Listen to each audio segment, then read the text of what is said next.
femmes pensent que c'est la vraie vie des gens alors que c'est télé-réalité. C'est pas pour de vrai. Et bien lorsqu'on voit tout ce qui se passe, et bien nous on veut faire pareil dans la vraie vie et puis voilà, boum, le divorce.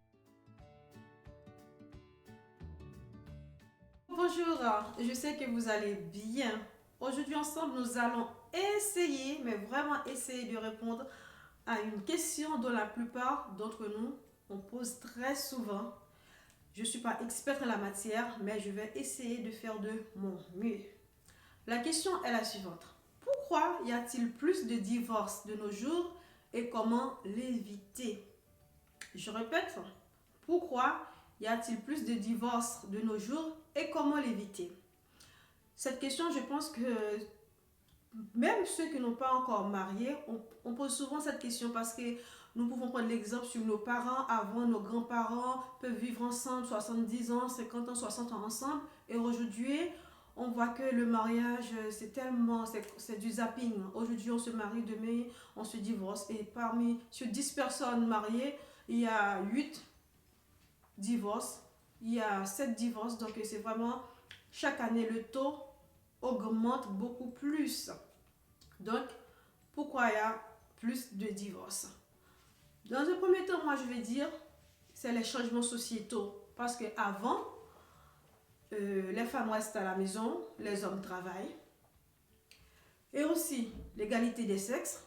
Avant, l'homme était beaucoup plus considéré en société que la femme. Il ne faut pas se mentir. La femme était restée à la maison pour faire les travaux ménagers, pour s'occuper des enfants, ou pour si la femme travaille, elle fait des choses voilà, subalternes, des choses de ménage et tout, etc. Maintenant, nous les femmes, on travaille, on cherche à être égal avec l'homme, même si jusqu'à nos jours ce n'est pas encore le cas, parce que pour un travail, pour le même travail, l'homme touche beaucoup plus actuellement que la femme. Là, il n'y a pas de menti. Là, il n'y a pas de menti sur ça. On n'est pas encore égal avec l'homme. En plus, il y a des différentes attentes envers le mariage. Avant, nous les femmes, nous n'avons pas beaucoup d'ambition. Une fois que le mari travaille, prend soin de la famille, apporte l'argent, paie le loyer, c'était bien, on est resté là. Mais de nos jours, on veut encore plus. La femme veut s'épanouir, la femme veut voyager, la femme veut vivre, la femme veut prendre soin d'elle-même.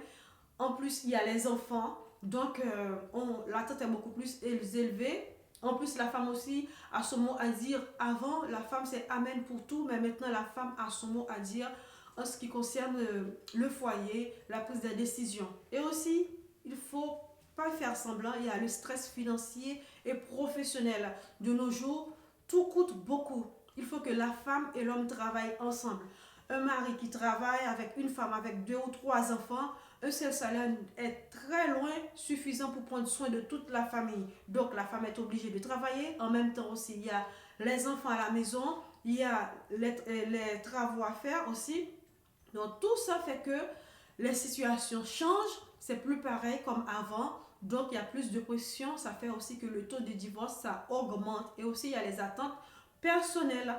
Maintenant, la femme ne va pas se marier juste pour se marier, pour qu'on voit qu'elle a un mari. Mais non, la femme aussi a des attentes dans le mariage, personnellement. Non seulement prendre soin de la famille et tout, etc., avoir les capacités, etc., mais aussi la femme elle-même, l'homme doit investir aussi dans sa femme. Donc tout ça fait qu'il y a beaucoup de pression, il y a beaucoup de stress, fait que le mariage est de plus en plus instable. Et aussi avec les réseaux sociaux aussi, il ne faut pas l'ignorer, c'est une vérité. Les réseaux sociaux, ça joue beaucoup sur les divorces parce qu'on voit des choses, on voit les télé-réalités et beaucoup d'entre nous, beaucoup de femmes pensent que c'est la vraie vie des gens alors que c'est télé-réalité. C'est pas pour de vrai. Et bien lorsqu'on voit tout ce qui se passe, et bien nous, on veut faire pareil dans la vraie vie et puis voilà, boum, le divorce.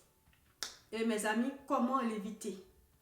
Parce que je pense qu'il n'y a pas une personne qui va se marier et puis qui aimerait peu de temps après se divorcer. Sauf, voilà, un mariage arrangé ou mariage par intérêt. Premièrement, pour éviter le divorce, il est vraiment important de cultiver une communication ouverte et fluide avec son partenaire. C'est-à-dire, quand ça ne va pas, il faut le dire. Il ne faut pas laisser le temps au temps. Immédiatement, la personne a fait une chose que vous n'appréciez pas, il faut le dire tout de suite. Et puis aussi, il faut avoir une communication fluide. clair, le temps qu'il faut.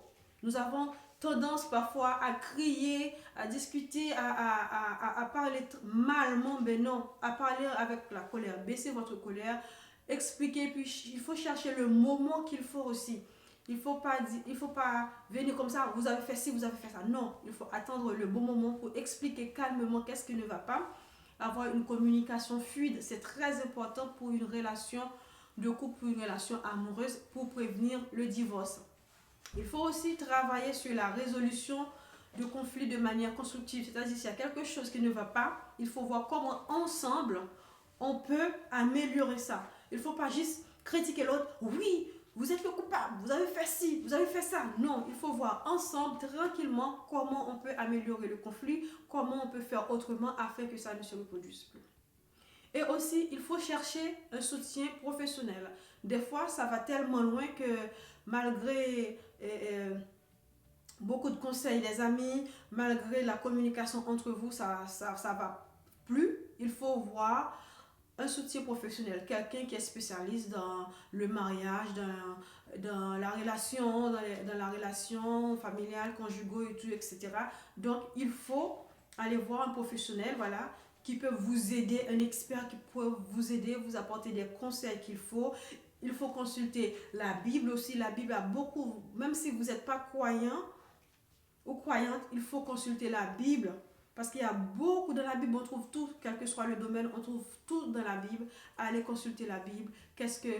Qui est écrit par rapport au mariage, qui est écrit par rapport à la famille. Vous allez trouver vraiment un soutien, des conseils qu'il faut afin de construire votre couple, afin de sauver votre couple aussi, parce que c'est très important. Parce que lorsque vous avez choisi de vivre avec quelqu'un, c'est pour la vie, c'est pas pour un moment, c'est pas pour faire le zapping, parce que le temps qui est passé, vous pouvez plus jamais rattraper le temps, les sentiments, l'investissement. Ainsi, mes amis, il faut investir du temps et l'attention dans la relation. C'est pour les gens qui travaillent beaucoup. Certes, il est important de travailler beaucoup pour avoir de l'argent, pour prendre soin de votre famille. Mais aussi, il faut savoir passer du temps de qualité avec votre femme, avec tes enfants, avec vos enfants. Il faut passer vraiment du temps de qualité. Parce que lorsque tout s'en va, c'est ce qui reste, c'est les moments, les bons moments, les moments de qualité passés avec votre femme, avec vos enfants, c'est ça qui va rester. Donc, il faut vraiment garder un temps précieux pour ça, pour votre femme à part, pour vos enfants à part. Conservez des moments spéciaux pour votre femme, pour votre mari. Ce sont des choses que vous avez l'habitude de faire au début. Mais une fois que la relation s'installe sur le temps, vous avez oublié, vous passez plus de temps ensemble, vous n'allez pas au restaurant ensemble, vous voyagez plus ensemble, vous n'avez même pas le temps pour communiquer. Donc, il faut vraiment garder cette bonne habitude d'avoir un moment spécial pour vos enfants, un moment spécial pour votre femme, pour votre mari, afin que les liens, ça resserre, au lieu que ça se disperse avec le temps, que ça resserre. Et aussi maintenir un équilibre entre vie professionnelle et vie personnelle, c'est ce que je viens de dire. Même si vous travaillez beaucoup, mais il faut vraiment garder un moment précieux pour votre famille, pour votre femme, pour vos enfants. Parce que si vous travaillez beaucoup, vous négligez la famille, eh bien à un moment donné, je vais vous dire clairement, la famille s'en fout que vous apportez de l'argent, s'en fout que vous payez le loyer, s'en fout que vous donnez à manger. Parce que moi, je ne vois jamais mon père, moi, je ne vois jamais ma mère, je ne vois jamais ma femme. Donc, au fur et à mesure, qu'est-ce qui fait une relation en fait compte? C'est les liens. C'est les liens. Quand vous passez plus de temps avec une personne, cette personne reste dans ta tête. Mais quand à chaque temps, ça diminue, ça s'élargit à la distance, eh bien, plus rien ne vous dit rien. Donc, c'est vraiment l'essentiel, c'est avoir l'équilibre entre la famille et vie professionnelle. J'aime bien vous dire même, il faut la famille soit avant tout. Il faut la famille soit avant tout. Parce que quand vous travaillez beaucoup, le jour où votre patron va vous licencier, il y a la famille qui reste. Mais si la famille vous dépose, le travail ne reste plus parce que mentalement, vous allez être déséquilibré. Quelqu'un qui vit un moment de divorce, cette personne-là est déséquilibrée professionnellement et personnellement, mentalement, parce que c'est un grand bouleversement dans la vie de cette personne. Donc, mes amis, mes amours, pour éviter le divorce, il faut faire pas mal de concessions. Il faut travailler Moi, j'ai toujours envie de dire que la famille, c'est une entreprise. Vous voulez que ça progresse, il faut travailler, il faut développer, il faut avoir du temps pour que certaines choses ne se produisent plus. Ok? Et surtout, il faut prier. Il faut prier. Il y a les choses physiques qu'on voit. Il y a aussi le combat spirituel. Lorsqu'on parle de famille, c'est aussi un combat spirituel.